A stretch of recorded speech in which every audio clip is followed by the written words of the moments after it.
artificial intelligence will completely transform our world. But what is AI? Why will it affect you? And how can you and your business survive and thrive through the AI revolution? Welcome to AI and You. Here is your host, author, speaker, and futurist, Peter Scott. Hello, and welcome to episode 149. We're going to continue commenting on the global phenomenon that is ChatGPT after our interview segment in each episode for a while. Today's guest is returning to the show, Alexandra Mousavizadeh, who joined us last in November 2021 in episodes 76 and 77.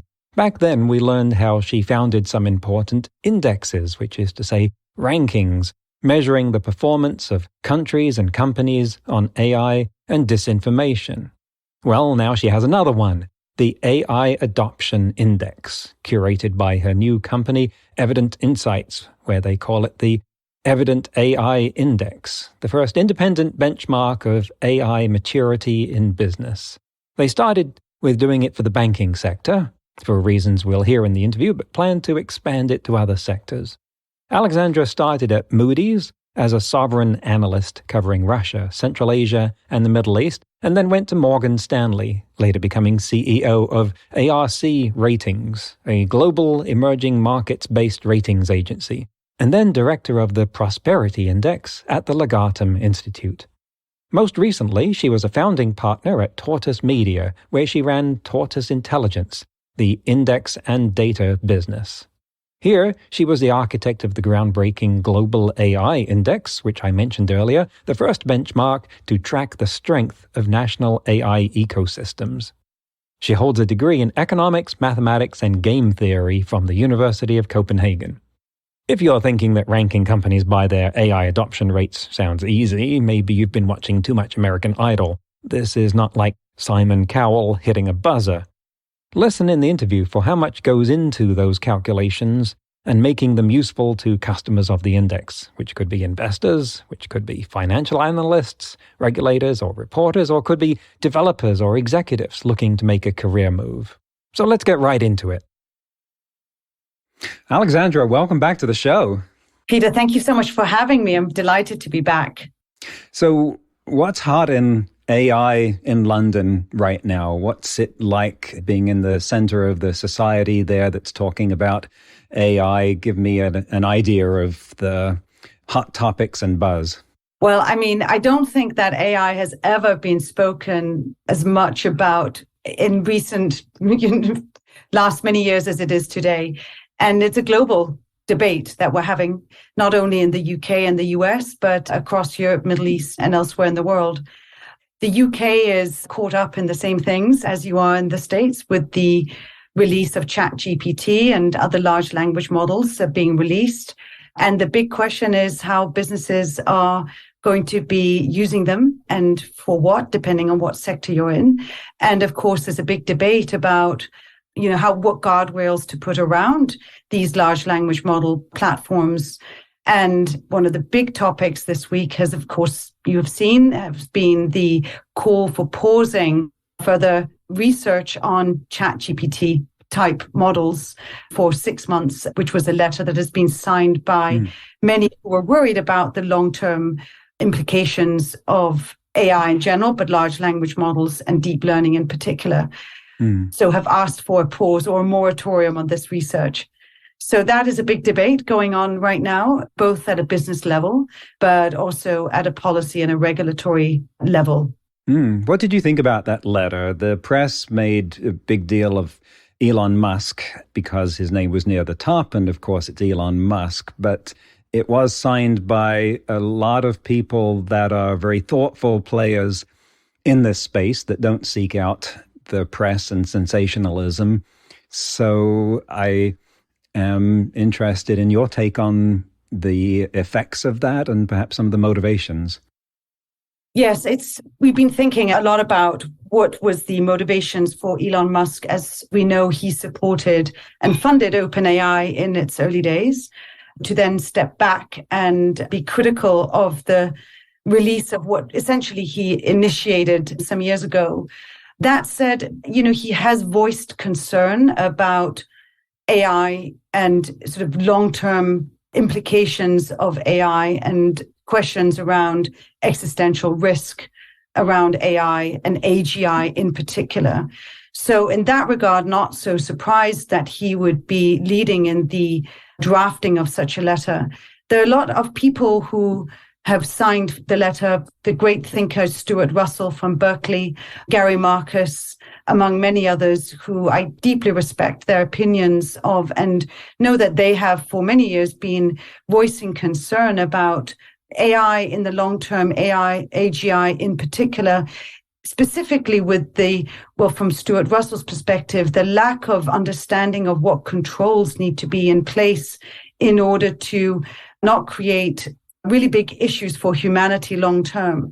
And in Gary Marcus's view, there are some really significant issues relating in the short term to misinformation and disinformation with the models that have been released. So I think the concerns are both for the short-term implications of the release of these models and the long-term implications of the further development of these alongside deep learning and large language models and increased compute power, with the anticipation that innovations will lead to some form of AGI long-term and that what that might mean. So I think that it's not a clear yes, no answer to whether the letter is good or not, because I completely understand the concerns that everyone has. I think the pause was also meant to generate some room to think about what the regulatory response would be and what could be put in place. And there has been ideas floating around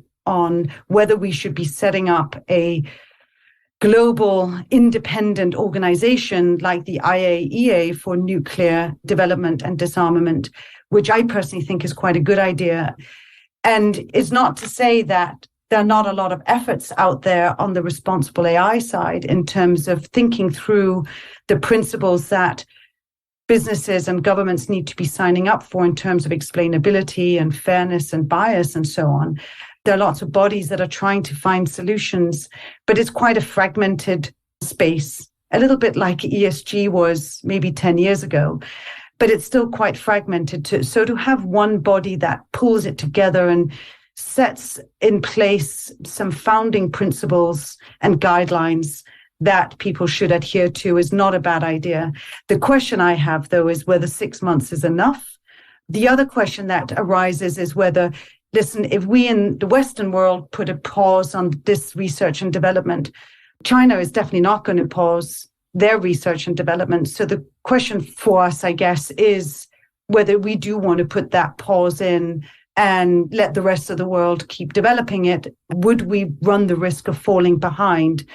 And should we not instead perhaps, I think the expression is knit the parachute as we're jumping out the plane, which means let's be a bit faster and in thinking about what those guardrails could be. And maybe having these large language models being developed and released is really putting some pressure on us to think about what the response should be in terms of a responsible framework. That is so.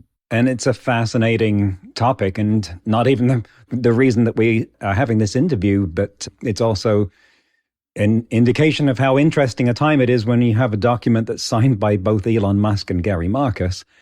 And I note the International Atomic Energy Authority Association was formed in response to proliferation of devices that had a known effect of blowing up cities, and yet the effects of what we're talking about here are not understood.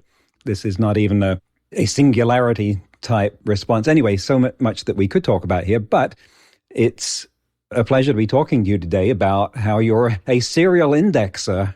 You have started so many indexes, and now you have formed Evident Insights to start the AI Adoption Index. And so tell us, first of all, what does adoption mean? The dimensions of that. Let's edge into this gradually. And so you tell us how this started, why this is important to you. Yes, well, I mean, thank you, Peter. I think if you don't mind, I'll just take a quick step back to how this all started. As you know, we were the architects of the Global AI Index that looked at the strength of national AI ecosystems was developing. And that was back in 2018, where there was a real surge in national AI strategies to start to think about how to support the performance of AI development and deployment. And there was a time where that time leading from 2018 and before, maybe a few years before, up until now, it's been more exploratory and it's been looking at what are the components that go into this. And we've definitely reached a point now where it is private sector that is leading it. And we've reached a point where we're of course, many sectors and nations are still in an exploratory phase, but there's certainly come a tipping point, if you will, where we've moved from a phase of exploratory AI development and deployment into a phase where the use cases and the use of AI is very clear. And the businesses that are adopting AI are now looking at not so much, let's try this out, but it has been tried out. And there's a real question around return on investment. What does it mean to be AI ready? How do we build businesses that can harness the breakthroughs in AI and we can harness them as quickly as possible? So we, given the demand there was at a business level and looking at what are the components that go into determining AI readiness, we formed Evident to build this new index on companies assessing these components that go into AI readiness and AI maturity, if you will. The components that go into AI adoption, to go back to your question, are the ecosystem that forms that maturity. Is really four areas that we look at. And one is the leadership component. Is the leadership very clear on what they want to achieve with AI, i.e., and what are they investing in and how are they thinking about their organization? In many cases, it actually does need a complete retooling and restructuring of the organization to be one in which that is more AI first or AI native if you're going from a traditional business and making that transformation. So the leadership component is very important.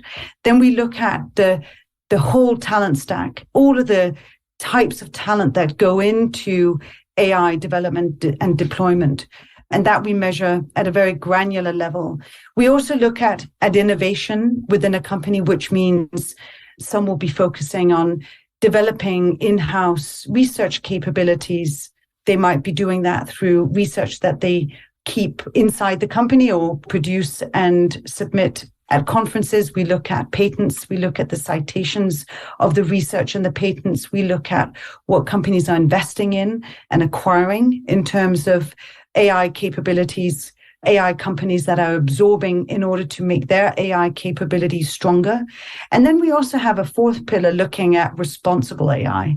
So while we take a deep look at the engine room of AI maturity, we also look at whether it's done safely and responsibly. And that is looking at the adapting existing oversight to being able to also assess specific AI risk. So we look at responsible AI, we look at AI ethics, whether that is incorporated in the businesses and so on. So those are the components that go into our assessment of companies on their AI maturity.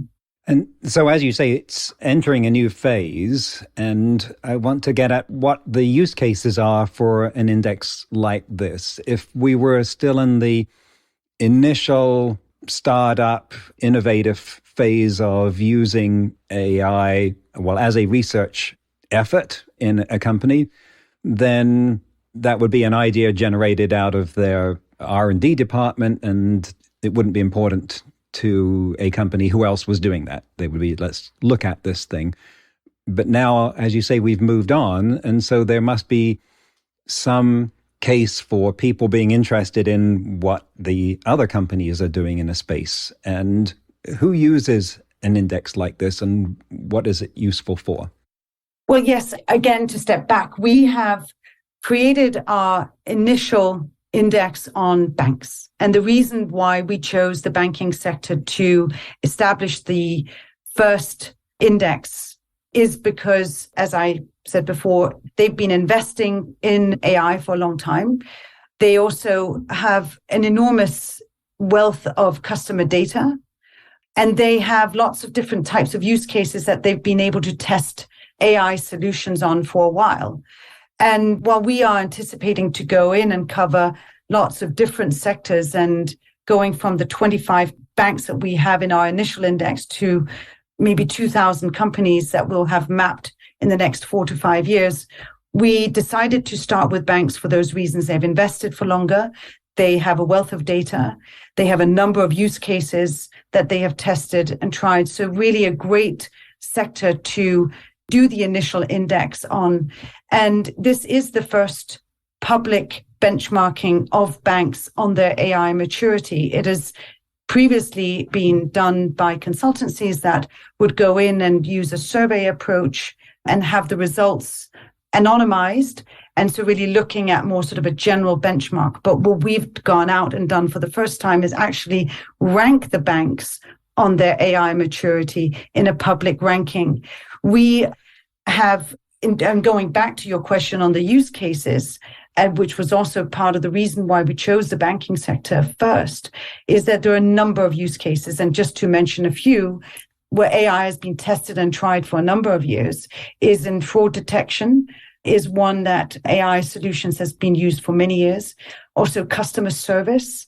Banks use them for personalized product recommendations, also for risk assessment, things like credit underwriting, portfolio management, cybersecurity. They look at trade finance, market analysis, and more often now also for recruitment. So those are the use cases that we've been taking a closer look at and where in the banking sector.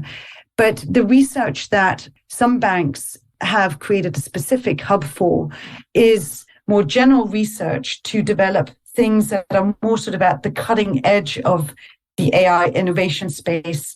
Some banks have AI research hubs that would look at synthetic data, neural networks, large language models that they do deeper research in with the view to that it will become useful across the banks, across all of these use cases eventually. And having a research hub within a bank, you'll be much better prepared for when the problems get raised by the different divisions and use cases bubble up to the surface in terms of whether saying we need to find a solution for this. Is this something that our research hub might have looked into already? So that's why some of the banks we've seen establish these research hubs as far back as 5-6 years ago in order to be able to accommodate the questions that arose and the problems that arose from those use cases very quickly.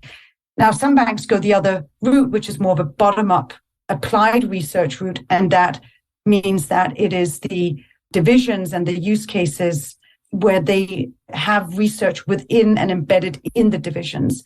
So each bank takes a slightly different approach to where they place their research. And some opt for both pure research and applied research, and some banks just simply use the applied research that grows within the divisions of the banks. So it's interesting to see these two models, if you like, on how to position the research across the banks.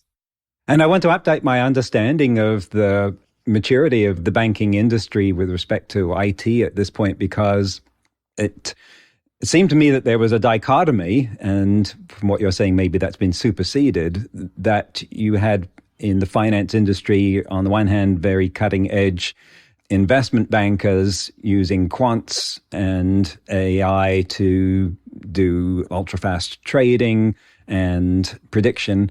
But also the banking industry was famous for maintaining the largest installed base of COBOL in the world. And at least the last time I looked, that was still the case. But you have been describing parts of the banking business where that might have been the case, and you're saying that those are now the subject of some research. So is my understanding of the amount of legacy code dominating the banking industry, is that now out of date? Should I revise that, just scratch out COBOL from my lexicon?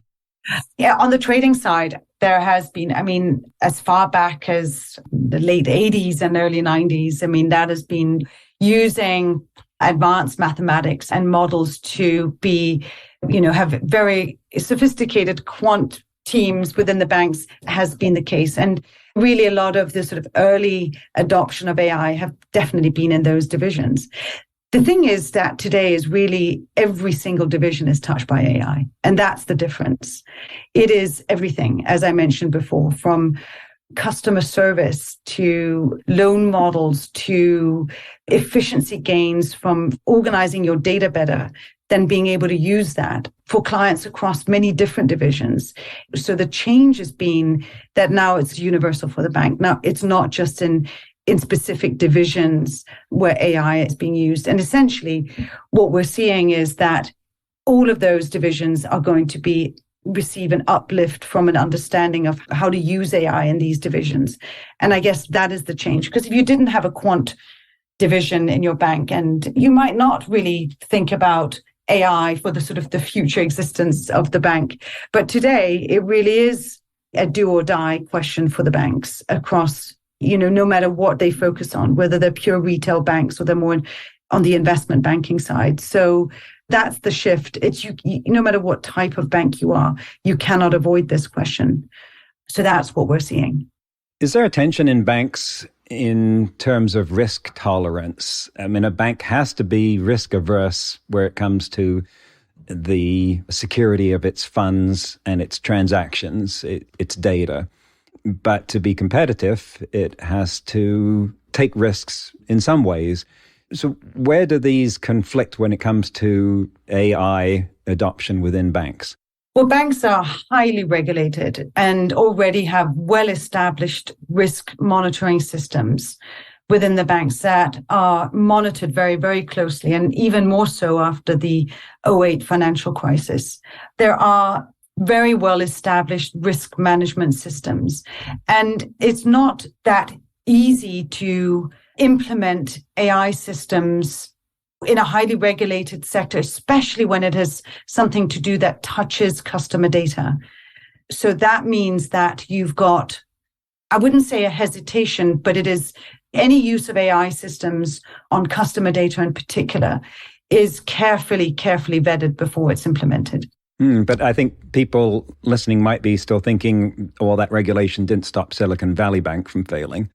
Right. Silicon Valley Bank is, in my view, a slightly separate issue, right? They were well aware of their mismatch in their portfolio, maybe even a year before it collapsed, maybe even before that. They were aware of the mismatch. That was not an AI issue. You could argue that actually if they had better AI-driven risk management on the portfolio of the bank and had better alert systems for what might go wrong and created deeper scenarios of what would happen with a rise in the interest rates, maybe that would have been something that they could have avoided the collapse of the banks if it was alerted to them with the scenarios that had shown how catastrophic this portfolio mismatch had been. However, I don't think that the Silicon Valley Bank collapse had much to do with AI and not installing AI management.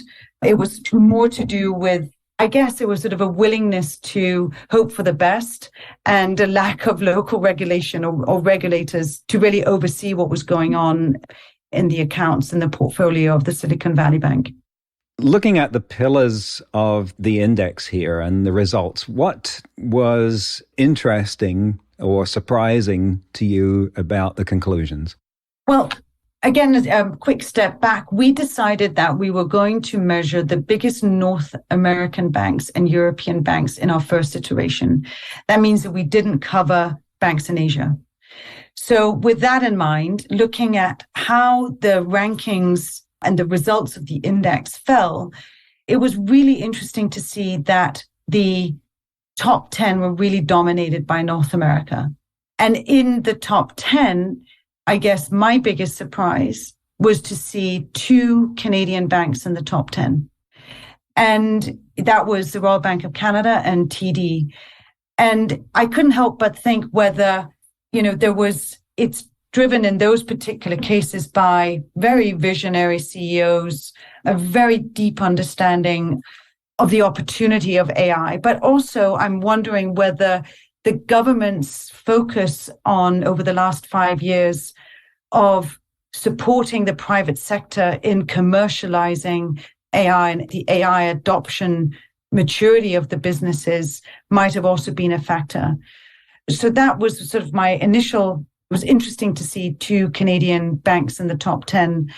It was interesting to see that the different approaches that the US or North American banks had taken compared to the European banks. The North American banks much stronger on the innovation side. So investing in, partnering with companies on AI, sort of really trying to look at ways in which that they can bring in the ecosystem into and bring that into the banks, whereas the Europeans have been much more hesitant to build big partnerships with companies like NVIDIA and IBM and so on, are investing somewhat less in AI companies and making acquisitions in AI companies to sort of bring that into the banks to build the AI capabilities that way. European banks have taken an approach of looking to build in-house rather than looking at where can we build partnerships that's going to enhance our banks. And maybe we can get to a strong AI maturity quicker that way. So that was interesting to see the different profiles of the banks and the different pathways to AI adoption that the North American banks had taken versus the European banks. So those were sort of my initial takeaways. Now, with the expansion of the index, we're going to be including banks in Singapore, in Japan, in China. And I'm very curious to see sort of what that profile looks like standing up against the North American approach and the European approach, and whether there might be some really interesting things to learn from the Asian banks, which I'm sure there are going to be some interesting takeaways from that. It strikes me some of those conclusions are reflective also of the global AI index in terms of like the rankings of the US versus Europe. And I wonder, what will consumers of this report, people looking at this, what will they do with the conclusions that you've been describing here? Will they look at that and perhaps a researcher will say, well, I think I'll approach Royal Bank of Canada because that looks like a place where they would value my work? Or what else might happen as a result of people learning the insights that you've uncovered?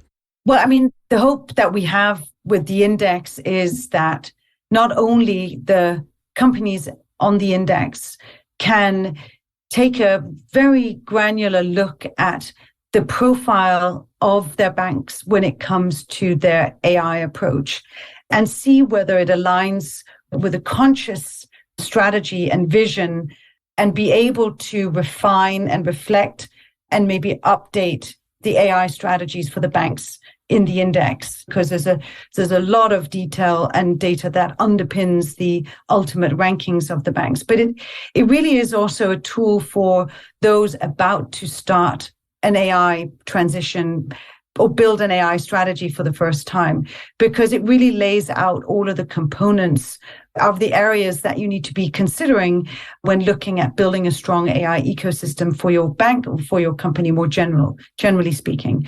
So that is the hope, that we can provide that insight into what does it mean to be AI ready? What are the pathways to a successful AI adoption?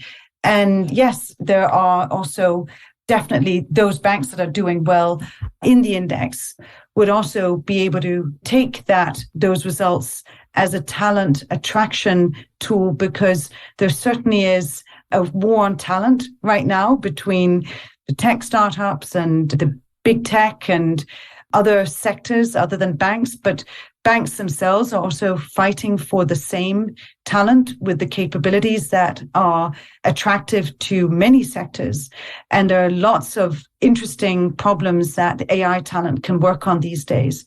So in order to display that your bank is a place where you do interesting research, you're doing a lot of innovative thinking, there are really interesting use cases to think your teeth in, and actually that it has practical real world application. Now that can be really attractive for fresh talent that are coming out of university or maybe the tech industry and want to poke their head up and see what else is around. This is an opportunity for the banks to show that they're doing really, really interesting work in and across the banks. So yes, it could be for a researcher looking at which bank or which company is doing interesting work that I might be interested in doing. And is it a place that will harness my work, also retrain me and build my skills as I go, and a place where I'm able to grow.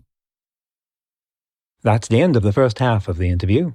I thought it was very enlightening as to how an industry I'd thought of as being very conservative in its technology choices is evolving with cutting-edge AI technology like ChatGPT, which is a good segue. On the subject of ChatGPT, well, the first comment is that I'll use that as the most convenient label for the large language systems that are upending the world at the moment, since it's the most widely used term in the public sphere, even though, ironically, it's been succeeded by GPT-4 by now. I mean, I saw an episode of South Park that was all about ChatGPT, and I don't think you could ask for a more obvious indicator that something has gone mainstream. As you know, we're not big on sound bites here. Our style is to give you a useful story that goes behind the sound bites. And there are a lot of sound bites about ChatGPT out there right now, so we'll probably do another episode dedicated to it before much longer. We've been talking in the interview about banking, and there's a prime example of a sector that's going to have a love-hate relationship with large language models. On the one hand, banking transactions need to be completely airtight. There is no room for creativity, let alone hallucination, in making retail, commercial, or investment banking transactions in any way.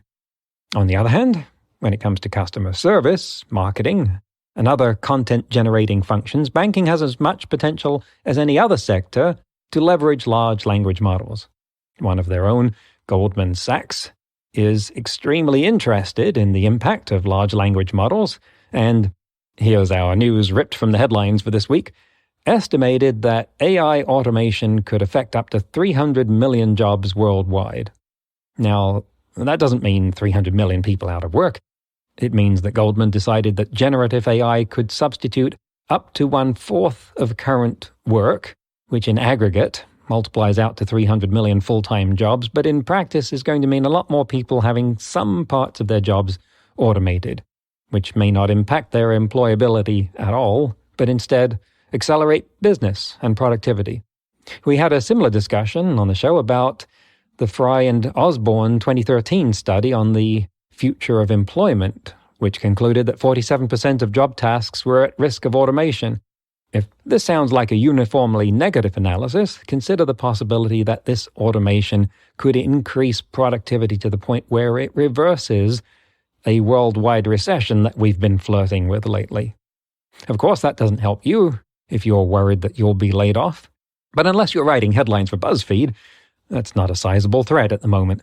Look instead for the opportunities to use large language models to improve your personal effectiveness and efficiency, and you can become more employable, not less. Next week, we'll conclude the interview with Alexandra Mousavizadeh when we'll talk about the reaction of the banking industry to ChatGPT and how they're using it, what the index shows about the movement of talent within the industry, and how the AI adoption index will evolve into other sectors. That's next week on AI and You. Until then, remember, no matter how much computers learn how to do, it's how we come together as humans that matters. That's all for this episode of AI and You. Please leave a rating and comment and share with your friends. Get the book Artificial Intelligence and You and see more videos and articles at AIandyou.net. That's AIANDYOU.net, where you can also send us your questions. Thank you for listening.